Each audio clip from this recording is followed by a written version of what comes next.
안녕하세요. 대기업에서 조선업 담당하는 멘토 황대근입니다. 자, 오늘도 흥하이운 함께 살펴봐야겠죠. 이 흥하이운이 2거래일 연속 갭으로 띄운 다음에 10%가량 하락하는 모습을 보여주고 있습니다. 자, 과연 이 부분이 이 하락 부분이 얼마나 진행이 될지 알아보는 시간 갖도록 하겠습니다. 자, 오늘 영상 굉장히 중요하니까 끝까지 집중해서 시청해 주시길 바라겠습니다.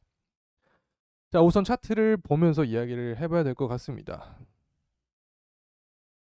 현재 주가를 보게 된다면 11선 아래로 살짝 내려온 모습인데, 이 거래량을 보게 된다면 앞선 주가의 상승과 비교를 했을 때 그렇게 큰 거래량은 아니다, 이렇게 말씀드릴 수 있습니다. 이 사실 현재 주가의 하락분은 나올 수 있는 구간이에요. 안 나오고 바로 상승을 하게 된다면 더 이상하다라고 생각합니다. 그래서 이 주가의 하락 원인은 크게 두 가지로 뽑을 수가 있겠습니다. 자, 2연속 갭으로 상승했기 때문에 이 차익 실현 물량이 나올 때가 됐다. 또 RSI 역시 이 단기 과매수였기 때문에 이 주가 하방 압력이 더 강하게 존재했다라고 생각합니다. 자, 그리고 전반적인 이 증시 상황이 어떻게 흘러가냐, 이 CPI 이후에 이 금리 인하에 대한 기대감이 이 뒤로 밀리면서 시장 분위기가 전반적으로 좋지 않았습니다. 자, 이러한 부분도 어느 정도 작용을 했다라고 봅니다. 이 결국에 흥하이온 같은 경우 이 주가의 상승 모멘텀을 받기 위해서는 이 홍해 리스크가 사라졌는지 계속해서 추적을 해야 합니다. 하지만 현재 상황을 보게 될 때 이 후티 반군이 또 아덴만에서 미국 선박을 다시 공격했다라고 했죠. 아직 이 전쟁에 대한 리스크가 사라지지 않은 모습을 확인할 수 있습니다. 제가 계속해서 강조드린 부분이 이거죠. 보통은 단발성 모멘텀으로 사라질 리스크가 현재는 지속이 되고 있다. 그래서 향후 주가 모멘텀도 살아있다라고 생각을 합니다. 사실 이 부분은 대내외적인 환경에 큰 영향을 받기 때문에 이 미국 이 대선 일정 역시 영향을 줄 수 있다라고 생각을 합니다. 그래서 이 가능성에 대해서 한번 말씀을 드려보겠습니다. 자, 우선 1월달 1월달에 무슨 일이 있냐? 바로 이 공화당 경선이 시작됩니다. 또 2월 달에는 이 민주당 경선이 시작이 되죠. 자, 근데 가장 중요한 시기는 바로 7월과 8월입니다. 이 7월 같은 경우에는 이 공화당 전당대회를 통해서 이 대통령 후보를 선출하게 되고, 또 8월에는 이 민주당 이 전당대회를 통해서 또 대통령 후보가 선출이 됩니다. 이 뜬금없이 정치 일정을 말해서 의아해하시는 분들이 계실 거라고 생각합니다. 현재 후티 반군의 공격이 이 미국을 대상으로 이루어지고 있기 때문에 이 결국에 바이든의 이 대처가 굉장히 중요하게 작용을 합니다. 이 8월에 이 민주당 이 전당대회를 통해서 이 대통령 후보가 선출이 되기 때문에 최소 3개월에서 5개월 전에는 이 후티에 대한 리스크를 줄이려고 할 겁니다. 시기적으로 보게 된다면 3월 혹은 이 4월부터 어떤 협상의 카드 혹은 이 외교적인 측면을 이용할 것 같은데, 이 그전에 이 미국의 이미지도 있죠. 이 미국 하면 어떤 이미지를 떠올릴 수 있냐? 바로 이 세계 경찰이죠. 자, 그렇기 때문에 이 홍해에 대한 보복성 공격이 이루어질 수 있다라고 생각합니다. 자, 그래서 이 3월, 이 4월까지 후티 반군의 리스크가 계속해서 이어질 수 있는 부분이죠. 자, 오늘 같은 경우에는 이 후티 반군의 공격이 이 사상자가 없이 이루어졌다라는 내용이 나왔는데, 사실 굉장히 좋은 소식이죠. 주가적인 측면에서 살펴보게 된다면 조금 반대로 생각을 해야 합니다. 어떤 인명의 피해 혹은 부상 소식이 불거지면서 조금 더 심화가 된다라고 하면 주가는 더 강하게 상승할 수 있다라고 생각합니다. 물론 제가 또 이런 얘기를 드리면 네가 뭘 알아, 이렇게 말씀을 하시는 분들도 계십니다. 근데 지금까지 경우 이 흥하용 같은 경우 제가 가격적인 시나리오들 대부분 맞춰왔죠. 이 홍해 리스크가 지속될 것 같다. 이제 단기간에 끝날 문제가 아니다. 자, 그리고 거래량 역시 많이 터지지 않았었기 때문에 주가 상승이 한 번 더 나올 수 있다.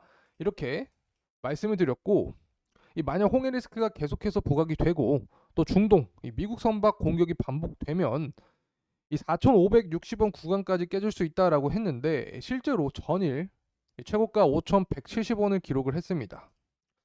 사실 저도 사람이기 때문에 이런 가격적인 측면 틀릴 수 있습니다. 하지만 여러분과 이 소통을 하고 또 함께하기 위해서 이런 말씀을 드리는 거고, 계속해서 흥하이온 관련된 이 촬영을 하기 위해서는 구독과 좋아요가 꼭 필요합니다. 이 부분 한 번씩만 해주시면 감사하게 생각을 하겠습니다. 자, 그래서 현재 상황은 목요일부터 말씀드릴 때 진입하신 분들은 아직 팔지 않으셨다 하더라도 35% 이상 수익 구간이라고 보여집니다. 자, 앞서서 제가 흥하해운은 결국에 이 리스크를 먹고 산다라고 말씀을 드리면서 이 상승 모멘텀이 남았다라고 했는데, 저는 이 중동 리스크가 더 갈 거라고 보고 있는 거죠. 사실 어제 영상에서도 이 후티 반군의 공격을 받긴 했지만 이 피해가 좀 미미한 수준이었다.